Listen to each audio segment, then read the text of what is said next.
प्रिय छात्रों, आइए एक बार पुनः विद्यार्थी हिंदी क्लासेस में आपका स्वागत है। आज हम लोग कक्षा 12 पाठ्य पुस्तक का नाम मितान जो पूरक पाठ्य पुस्तक है या सहायक पाठ्य पुस्तक है जो सीबीएसई बोर्ड का पाठ्यक्रम है और पाठ का नाम है सिल्वर वेडिंग। सिल्वर वेडिंग इस कहानी के रचनाकार हैं मनोहर श्याम जोशी जी। इस पाठ में वास्तव में देखा जाए तो यशोधर बाबू के द्वंद्ववाद को जो है उभारने का प्रयास किया गया है। जो आधुनिक युग के व्यक्ति हैं वह यशोधर बाबू के व्यवहार को अच्छा नहीं समझते हैं। यशोधर बाबू पुराने ख्यालात के आदमी हैं, प्राचीन ख्यालात के आदमी हैं। तो आइए पढ़ते हैं इस पाठ में। यशोधर बाबू का व्यवहार जो है वह सभी के लिए अच्छा है। वास्तव में देखा जाए तो यशोधर बाबू एक संस्कार संपन्न व्यक्ति हैं। उनका जो व्यवहार है, उनका व्यवहार सभी के लिए जो है अच्छा है। किंतु जो वर्तमान युग के व्यक्ति हैं, वर्तमान युग के व्यक्ति उनके संस्कारों को जो है वह अच्छा नहीं समझते हैं। यह उपन्यास क्या के लिए साहित्य अकादमी पुरस्कार से सम्मानित कहानी सिल्वर वेडिंग, जो एक बहुत ही लंबी कहानी है जिसमें यशोधर बाबू के द्वंद्ववाद को जो है रचनाकार ने उभारने का प्रयास किया है, कहानीकार ने समझाने का प्रयास किया है। यशोधर बाबू संस्कार संपन्न व्यक्ति होते हुए भी उनका व्यवहार जो है वह सभी के लिए अच्छा नहीं है। वह स्वतः प्राचीन ख्यालात के आदमी हैं, प्राचीन विचारों के आदमी हैं, किंतु वर्तमान युग के व्यक्ति उनको अच्छा नहीं कहते हैं। और वास्तव में देखा जाए तो वह हमेशा प्रसन्नचित्त होकर कार्य भी करते हैं, हमेशा प्रसन्न रहकर के कार्य करना पसंद करते हैं, हमेशा खुशहाल भी रहते हैं। किंतु असिस्टेंट ग्रेड में आए एक लड़के चड्ढा ने यशोधर बाबू से बदतमीजी से बात की। असिस्टेंट ग्रेड में आए एक लड़के ने जो है यशोधर बाबू से बदतमीजी से बात की, फिर भी यशोधर बाबू ने जो है उसकी धृष्टता को जो है अनदेखा कर दिया और यशोधर बाबू ने शादी की सालगिरह में जो है सभी को जो है चाय पिलाई और सभी के साथ उनका व्यवहार अच्छा रहा। दूसरा आइए यशोधर बाबू और किशनदा। तो यशोधर बाबू के जीवन में किशनदा का महत्वपूर्ण स्थान है और इतना ही नहीं, यशोधर बाबू के जीवन में किशनदा का जो स्थान है वह एक गुरु के समान बताया गया है, या वह एक गुरु के समान है। किशनदा उनके जीवन में गुरु के जैसे हैं, क्योंकि जब यशोधर बाबू जी गांव से दिल्ली आए थे तो किशनदा ने उनको पहले तो अपने मेस का रसोइया बनाया और फिर अधिक समय तक जो है उनको अपने पास रखा और उनकी मदद भी की, या ये कह सकते हैं कि उनके जीवन में वह अधिक समय तक जो है मददगार रहे।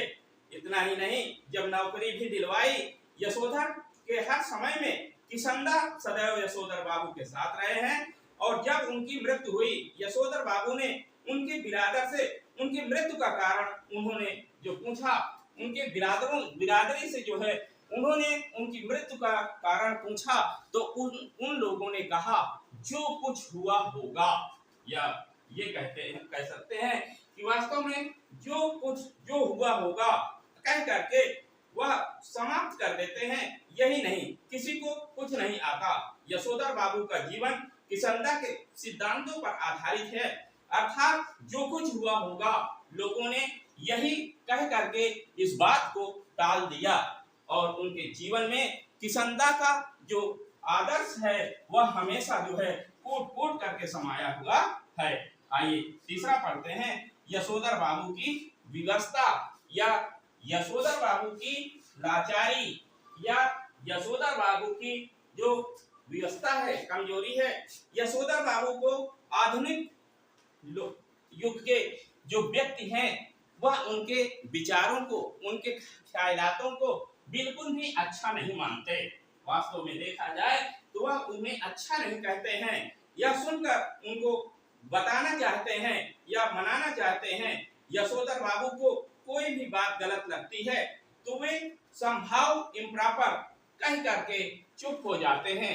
अगर यशोधर बाबू को कोई भी बात अगर गलत लगती है तो वह जो है संभाव इम्प्रॉपर कह करके चुप हो जाते हैं। यह ज्यादा बोलना पसंद नहीं करते हैं। संभाव इम्प्रॉपर का अर्थ है कुछ ना कुछ गलत हुआ होगा। संभाव इम्प्रॉपर का जो अर्थ है वह है कुछ ना कुछ गलत हुआ होगा।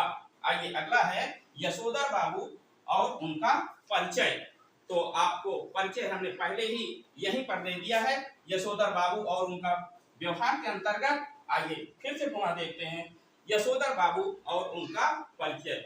यशोधर बाबू के परिवार में उनकी पत्नी, 3 बेटे और एक पुत्री भी है। यशोधर के बाबू के परिवार में जो है कौन कौन है? उनकी पत्नी है और उनके जो है बच्चे हैं और उनकी एक पुत्री है।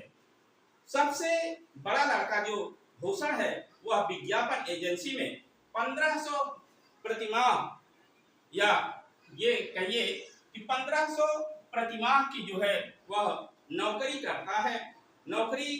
करता है और दूसरा बेटा IAS की जो प्रशासनिक सेवा की जो नौकरी होती है वह उसकी तैयारी कर रहा है। किसकी? IAS की जो है वह तैयारी में लगा हुआ है। इतना ही नहीं, तीसरा बेटा स्कॉलरशिप लेकर के अमेरिका चला गया है। बेटी डॉक्टरी की पढ़ाई करना चाहती है। यशोधर बाबू पुराने ख्यालातों के व्यक्ति हैं। यशोधर बाबू जो है वह पुराने विचारों के व्यक्ति हैं, पुराने ख्यालातों के व्यक्ति हैं। पुराने विचारों के होने के कारण लोग उनको पसंद नहीं करते हैं। उनकी पत्नी बच्चों के साथ आधुनिक रंग में रंगी हुई है। यशोधर बाबू नहीं चाहते कि उनका परिवार उनको दुनियादारी से काम करे, अर्थात वह कहकर चुप करा देते हैं। उनको कुछ जो है बहुत सी ऐसी बातें हैं जो अपने पापा की बातें अच्छी नहीं लगती है। यहाँ तक कि उनकी जो पत्नी है, उनकी पत्नी को भी जो है यशोधर बाबू की जो बातें हैं वह अच्छी नहीं लगती है। क्यों? क्योंकि यशोधर बाबू की जो पत्नी है वह स्वतः ही अपने बच्चों का पक्ष लेती हैं। बच्चों का पक्ष लेने के कारण जो है उनको जो है यशोधर बाबू के जो विचार हैं वह पुराने ख्यालात की लग रहे हैं। पुराने ख्यालात के विचार होने के कारण वह भी उन्हें पसंद नहीं करते हैं। इतना ही नहीं, यह कहकर चुप करा देती हैं। उनका प्रवचन सुनना, बाबूजी का मंदिर जाना और पूजा पाठ करना परिवार को बिल्कुल अच्छा नहीं लगता। कहने का भाव यह है परिवार को नहीं अच्छा लगता है। बच्चे और पत्नी चाहते हैं कि यशोधर बाबू जो हैं उनके यानी कि यशोधर बाबू के जो बच्चे हैं, यशोधर बाबू की जो पत्नी है वह चाहती हैं कि यशोधर बाबू पुराने ख्यालात को छोड़ करके नए ख्यालात में आए। मंदिर जाना, पूजा पाठ करना, घंटी बजाना, यह सब उनको बिल्कुल भी अच्छा नहीं लगता है। और वे समझते हैं कि हमारे पापा या तो वे समझती हैं कि जो हमारे पति हैं वह आधुनिक युग के विचारों के अनुसार चले तो बेहतर होगा। पुराने विचारों में कुछ भी नहीं रखा है। आइए 5वां है यशोधर बाबू और उनकी सिल्वर वाइंडिंग, या ये कह सकते हैं यशोधर बाबू की सिल्वर वाइंडिंग। कहने का भाव यह है कि यशोधर बाबू की 25वीं जो सालगिरह है, यशोधर बाबू जो है अपनी जो 25वीं सालगिरह है ऑफिस के लोगों को बुला करके उन्होंने चाय भी पिलाई थी और वे जो है यह सब फिजूल की बातें समझते हैं। कहने का भाव यह है कि यशोधर बाबू की पार्टी इत्यादि से प्रसन्न नहीं रहते, वह उनको फिजूल खर्ची मानते हैं। कहीं न कहीं अपने जो व्यक्ति अपने जीवन में कभी न कभी खुशियां तक न मनाया हो और कभी एक लड्डू भी न बांटा हो, और अगर उसकी पार्टी में अगर कहीं न कहीं अगर पार्टी मनाई जा रही है, कहीं न कहीं उनको उनके जो सालगिरह है उस सालगिरह के अवसर पर जो है अगर कुछ ना कुछ खुशी भी मिल रही है, वह अनाथ के जन्मदिन पर लड्डू भी नहीं आए थे, उसी की शादी की सालगिरह की पार्टी आधुनिक रीति रिवाज और परंपराओं से मनाई जा रही है। उनके न चाहते हुए भी पार्टी में उनकी जो पत्नी है वह केक काटती हैं या केक काटने का कार्य करती हैं। वास्तव में देखा जाए बच्चे बड़ी उमंग से जो है अपने पिताजी के जो है वह 25वीं सालगिरह के लिए जो है एकत्र हुए हैं। इतना ही नहीं, आंखों में जरा सी चमक भी नहीं है। क्यों? क्योंकि वे चाहते हैं कि बच्चे अब घर की जिम्मेदारियों का भार संभाले। कहने का भाव ये है कि यशोधर बाबू जो है अपनी 25वीं सालगिरह में वह फिजूल खर्ची को काम समझते हैं और कहते हैं कि मेरे जो बच्चे हैं वह बच्चे अपनी जिम्मेदारियों को समझें तो बेहतर होगा। क्यों? क्योंकि यशोधर बाबू जो है वास्तव में पुराने ख्यालात के आदमी हैं। उनका मानना है कि यह सब उचित नहीं है, उनके बच्चे उनकी जिम्मेदारियां ऊपर ले ले। बेटे ने नया गाउन देते हुए दूध लाने की जिम्मेदारी उन्हीं के कंधे पर डाल दी। कहने का भाव यह है उनके बेटे ने एक नया गाउन दिया कि पापा जब भी दूध लेने के लिए जाएं तो इसको पहन करके जाएं तो बेहतर होगा। वास्तव में देखा जाए तो यशोधर बाबू की यह जो धारणा है कहीं न कहीं उनकी विचार है। गाउन पहनकर यशोधर बाबू को लगता है कि उनके अंगों में किसंदा उतर आए हैं। यह कहानी नई पीढ़ी और पुरानी पीढ़ी के लोगों के विचारों में भिन्नता को स्पष्ट करती है।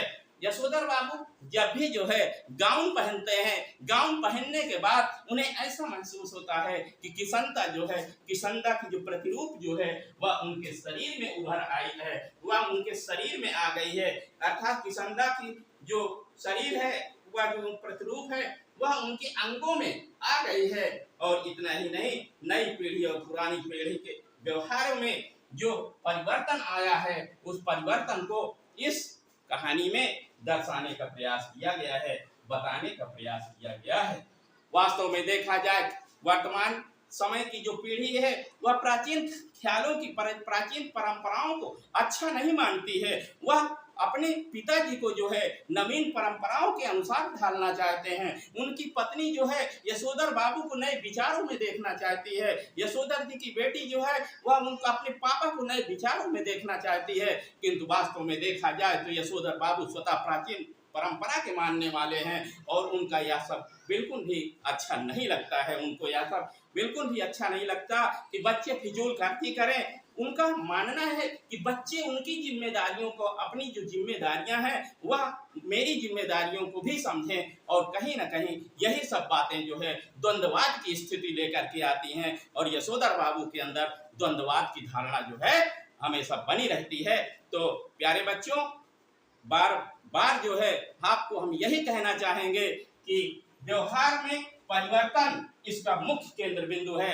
कहने का भाव यह है कि वर्तमान पीढ़ी और प्राचीन परंपराएं, प्राचीन जो विचार हैं उसमें यशोधर बाबू हमेशा जो है द्वंद्ववाद में उलझे रहते हैं। आइए पुनः एक बार विद्यार्थी हिंदी क्लासेस में आपका स्वागत है।